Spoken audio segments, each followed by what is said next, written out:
দা দিয়ে কোপ মারার অভিযোগে গ্রেপ্তার 2।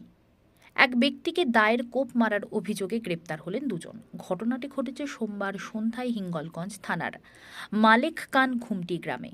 পুলিশ এই ঘটনায় অভিযুক্ত বাসব রায় ও তার ছেলে সদানন্দ রায়কে গ্রেপ্তার করে মঙ্গলবার বসিরহাট আদালতে পেশ করে।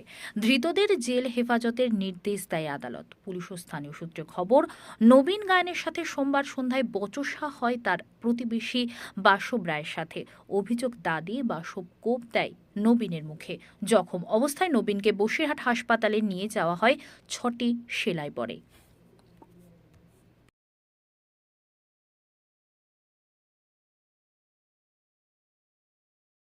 ওরাই এসে লুটতাস করেছে। কি করেছে বাড়ি এসে? ওই ক্ষতিখানাত আমার ছেলেরে মেরেছে, ওই বৌমারে মেরেছে। বৌমা কি আছে? বৌমা এখন হসপিটালে। কেন বৌমা হসপিটাল কেন? পিন্ডন অবস্থা মেরেছে খুব, মেয়ের হাতের সাঙ্গা টাঙ্গা সব ভেঙে গেছে, সব ভেঙে গেছে। তোমার স্বামী বলতিস তো তালেন দেখো।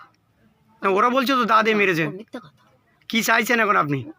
আমি কি যাবো আর? যাতে মীমাংস হয় বাবা, সেইভাবে একটা মীমাংসা করুন। কি নাম? বাসব রায়।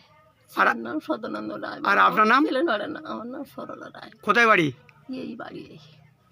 মালেকান ঘুমটি গ্রাম সভার প্রত্যেকটা মানুষের কাছে, এবং যেখানে যে সমস্যা, যেখানে খুনের যে চক্রান্ত বা দা দিয়ে যে নবীন গায়েন আমাদের তৃণমূল কংগ্রেসের একজন অন্যতম কর্মী, তাকে মারার জন্যে যে চক্রান্ত, তার মূল কারণ উঠে হচ্ছে এই ব্রিজ থেকে, ব্রিজ নিয়ে ঝামেলা।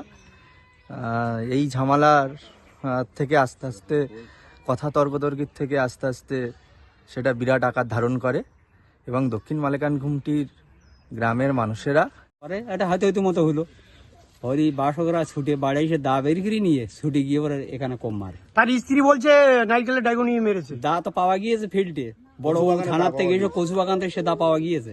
সে দা তো থানায় রুইয়ে দেখো। উনি কোন রাজনীতি সমর্থন করেন? বিজেপিতে। আপনারা? আমরা টিএমজি করি। আগে কি ওনার সঙ্গে কোনো বসরা ছিল? না না, তাহলে মানলো কেন? সেটা ওনার ব্যাপার।